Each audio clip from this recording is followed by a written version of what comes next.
مصنف اسمت چغتائی، افسانہ چوتھی کا جوڑا۔ اور جب سے ابا گزرے سلیقے کا بھی دم بھول گیا۔ حمیدہ کو ایک دم ابا یاد آ گئے۔ ابا کتنے دبلے پتلے، لمبے، جیسے محرم کا علم۔ ایک بار جھک جاتے تو سیدھا کھڑا ہونا دشوار تھا۔ صبح ہی صبح اٹھ کر نیم کی مسواک توڑ لیتے اور حمیدہ کو گھٹنے پر بٹھا کر نہ جانے کیا سوچا کرتے۔ پھر سوچتے سوچتے نیم کی مسواک کا کوئی بھونسڑا حلق میں چلا جاتا اور وہ کھانستے ہی چلے جاتے۔ حمیدہ بگڑ کر ان کی گود سے اتر آتی۔ کھانسی کے دھکوں سے یوں ہل ہل جانا اسے قطعی پسند نہ تھا۔ اس کے ننھے سے غصے پر وہ ہنستے اور کھانسی سینے میں بے طرح الجھتی جیسے گردن کٹے کبوتر پھڑ پڑا رہے ہوں۔ گھر پھر بھی اماں آ کر انہیں سہلا دیتی، پیٹھ پر دھپ دھپ ہاتھ مارتی۔ توبہ ہے، ایسے بھی کیا ہنسی! بچوں کے دباؤ سے سرخ آنکھیں اوپر اٹھا کر ابا بے کسی سے مسکراتے۔ کھانسی تو رک جاتی مگر وہ دیر تک بیٹھے ہانپا کرتے۔ کچھ دوا دارو کیوں نہیں کرتے؟ کتنی بار کہا تم سے! بڑے شفا خانے کے ڈاکٹر کہتا ہے سوئیاں لگواؤ اور روز 3 پاؤ دودھ اور آدھی چھٹاک مکھن۔ ایک خاک پڑے ان ڈاکٹروں کی صورت پر۔ بھلائی ایک تو کھانسی ہے اور اوپر سے چکنائی بلغم نہ پیدا کر دے گی۔ حکیم کو دکھاؤ کسی کو۔ دکھاؤں گا، ابا حقہ گڑگڑاتے اور پھر اچھو لگتا۔ آگ لگے اس منہ حقے کو، اسی نے تو یہ کھانسی لگائی ہے۔ جوان بیٹی کی طرف بھی دیکھتے ہو آنکھ اٹھا کر؟ اور ابا کبرا کی جوانی کی طرف رحم طلب نگاہوں سے دیکھتے۔ کبرا جوان تھی، کون کہتا تھا کہ جوان تھی؟ یہ تو جیسے بسم اللہ کے دن سے ہی اپنی جوانی کی آمد کی سناوی سن کر ٹھٹک کر رہ گئی تھی۔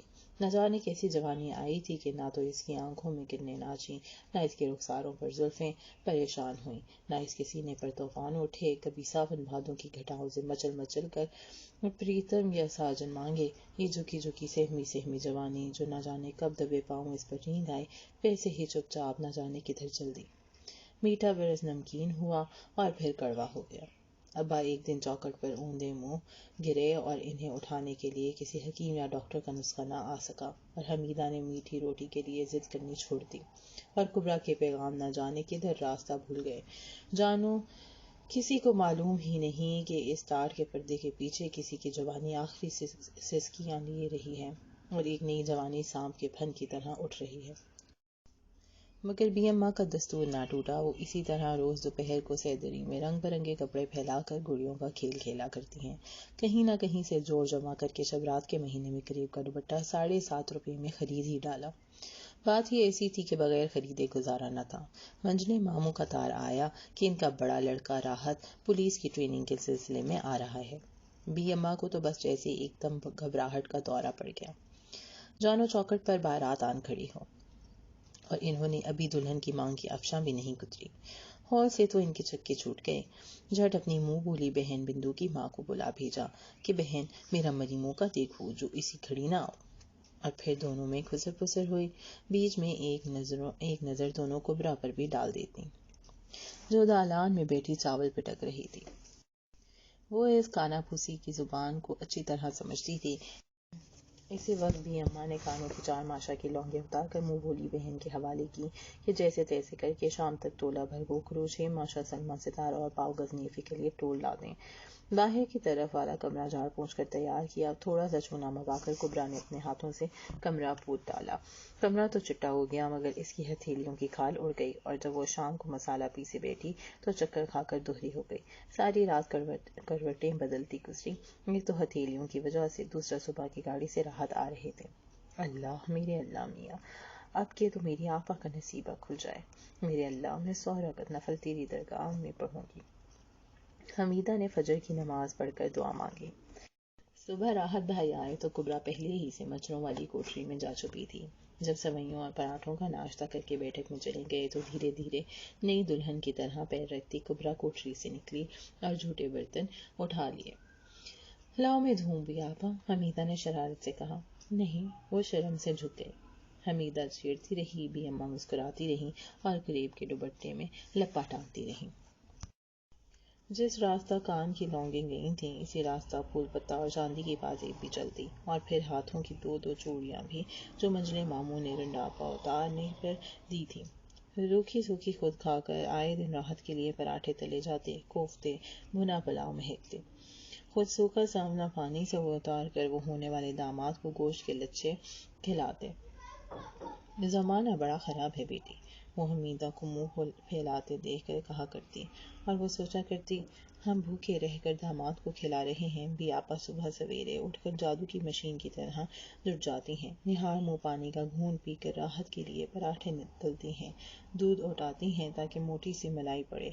اس کا بس نہیں تھا کہ وہ اپنی چربی نکال کر ان پراٹھوں پر بھر دے، اور کیوں نہ بھرے، آخر کو وہ ایک دن اس کا اپنا ہو جائے گا، جو کچھ کمائے گا اس کی ہتھیلی پر رکھ دے گا۔ پھل دینے والے پودے کو کون نہیں سینچتا؟ پھر جب ایک دن پھول کھلیں گے اور پھلوں سے لدی ہوئی ڈالی جھکے گی تو یہ تانا دینے والیوں کے منہ پر کیسا جوتا پڑے گا، اور اس خیال ہی سے میری بی آپا کے چہرے پر سہاگ کھل اٹھا، کانوں میں شہنائیاں بجے لگتیں، اور وہ راحت بھائی کے کمرے کو پلکوں سے جھاڑتی، ان کے کپڑوں کو پیار سے طے کرتی جیسے وہ کچھ ان سے کہتے ہوں۔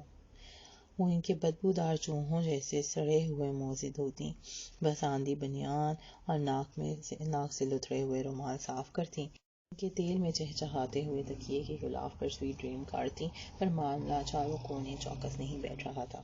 راحت صبح انڈے پراٹھے ڈٹ کر کھاتا اور شام کو آ کر کوفتے کھا کر سو جاتا، اور بی اماں کی منہ بولی بہن ہمانہ انداز میں کسر پسر کرتی، بڑا شرمیلا ہے بیچارہ، بی اماں تعویلیں پیش کرتی، ہاں یہ تو ٹھیک ہے، پر بھئی کچھ تو پتہ چلے رنگ ڈھنگ سے، کچھ آنکھوں سے، یہ نوچ خدا نہ کرے میری لونڈیاں آنکھیں لڑائیں، اس کا آنچل بھی نہ ہی دیکھا ہے کسی نے، بی اماں فخر سے کہتی، یہ تو پردہ توڑوانے کو کون کہے ہے۔ بی آپا کے پکے محاسوں کو دیکھ کر انہیں بی اماں کے دور اندیشی کی داد بھی پڑی۔ اے بہن تم تو سچ میں بہت بولی ہو، یہ میں کب کہوں ہوں، یہ چھوٹی نگوڑی کون سی بقرعید کو کام آئے گی۔ وہ میری طرف دیکھ کر ہنستی، ارے اوہ چھوڑی، بہنوئی سے کوئی بات چیت، کوئی ہنسی مذاق، اون واری کچل دیوانی۔ یہ تو میں کیا کروں خالہ، راحت میاں سے بات چیت کیوں نہیں کرتی؟ بھئی ہمیں تو شرم آتی ہے، وہ تجھے پھاڑ ہی تو کھائے گا، بی اماں چڑ کر بولی۔ نہیں تو مگر، میں لاجواب ہو گئی، اور پھر مسکوت ہوئی۔ بڑی سوچ بچار کے بعد کھل کے کباب بنائے گئے۔ آج بھی آپا کئی بار مسکرا پڑی، چپکے سے بولی، دیکھو ہنستا نہیں تو سارا کھیل بگڑ جائے گا۔ نہیں ہنسوں گی، میں نے وعدہ کیا۔ کھانا کھا لیجیے، میں نے چوکی پر کھانے کی سینی رکھتے ہوئے کہا۔ پھر جو پٹی کے نیچے رکھے ہوئے لوٹے سے ہاتھ دھوتے ہوئے وقت میری طرف سر سے پاؤں تک دیکھا تو میں بھاگی وہاں سے، میرا دل دھک دھک کرنے لگا۔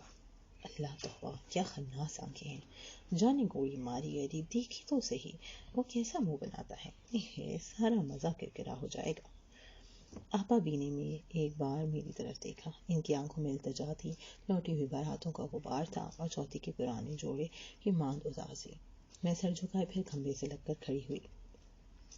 راحت خاموش کھاتے رہے، میری طرف نہ دیکھا۔ کھلی کے کباب کھاتے دیکھ کر مجھے چاہیے تھا کہ مذاق اڑاؤں، کہے لگاؤں کہ واہ جی واہ دلہا بھائی، کھلی کے کباب کھا رہے ہو، مگر جانو کسی نے میرا نرخہ دبوچ لیا ہو۔ بی اماں نے جل کر مجھے واپس بلا لیا، اور منہ ہی منہ میں مجھ کو کوسنے لگی۔ اب میں ان سے کیا کہتی کہ مزے سے کھا رہا ہے کباب۔ راحت بھائی کوفتے پسند آئے؟ بی اماں کے سکھانے پر میں نے پوچھا۔ جواب ندارت، بتائیے نا۔ ارے ٹھیک سے جا کر پوچھو، بی اماں نے ٹھوکا دیا۔ آپ نے لا کر دیے ہیں اور ہم کھائے، مزیدار ہی ہوں گے۔ ارے واہ رے جنگلی، بی اماں سے نہ رہا گیا، تمہیں پتہ بھی نہ چلا، کیا مزے سے کھلی کے کباب کھا گئے۔ کھلی کے؟ ارے تو روز کاہے کے ہوتے ہیں، میں تو عادی ہو چکا ہوں کھلی اور بھوسا کھانے کا۔ بی اماں کا منہ اتر گیا، بی آپا کی جھکی ہوئی پلکیں اوپر نہ اٹھ سکی۔ دوسرے روز بی آپا نے روزانہ سے دوگنی سلائی کی، اور پھر شام کو جب میں کھانا لے کر گئی تو بولے، کہیے آج کیا لائے ہو؟ آج تو لکڑی کے برادے کی باری ہے۔ کیا ہمارے یہاں کا کھانا آپ کو پسند نہیں آتا؟ میں نے جل کر کہا۔ یہ بات نہیں، کچھ عجیب سا معلوم ہوتا ہے، کبھی کھلی کے کباب تو کبھی بھوسے کی ترکاری۔ میرے تن بدن میں آگ لگ گئی، ہم سوکھی روٹی کھا کے اسے ہاتھی کی خوراک دیں، گھی ٹپکتے پراٹھے ٹھنسائیں، میری بھی آپا کو جو شاندہ نصیب نہیں، اور اسے دودھ ملائی نکلوائیں۔ میں بنا کر چلی آئی۔